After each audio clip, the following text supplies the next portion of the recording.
So there are a couple of things that we're doing today. One is we're fertilizing our babies, our little plants.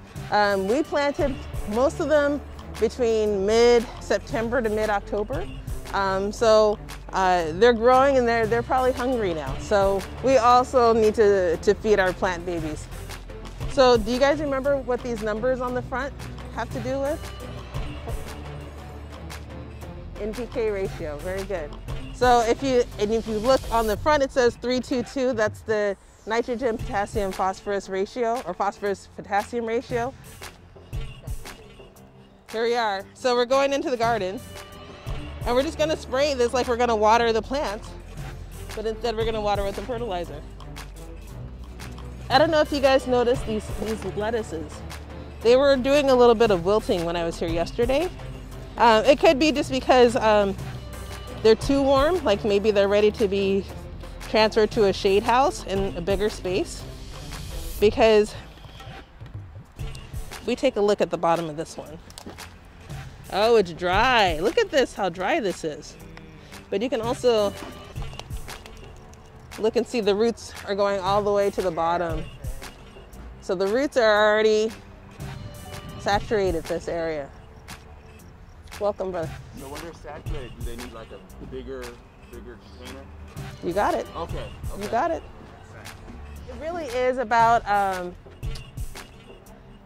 vying for our attention.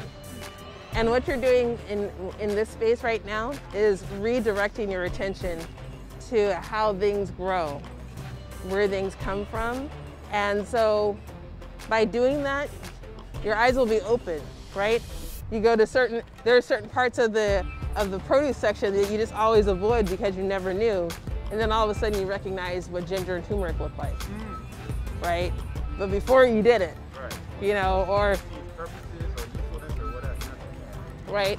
And so what we're doing right now is like, now you're understanding what your red Russian kale looks like. You know, you buy it for like $2, $1.79 per bunch.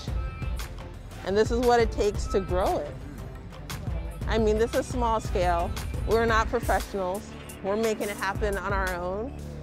But you know, you're getting to know what the trials and tribulations are. What happens if, you know, this is all you were going to grow for your family, and then all of a sudden it got too hot, everything wilted and died? What do you do then? You know, so these are like the challenges that come with growing food. That's why it's important that we have professionals that are growing food for us and understand all of the ins and outs of how that happens.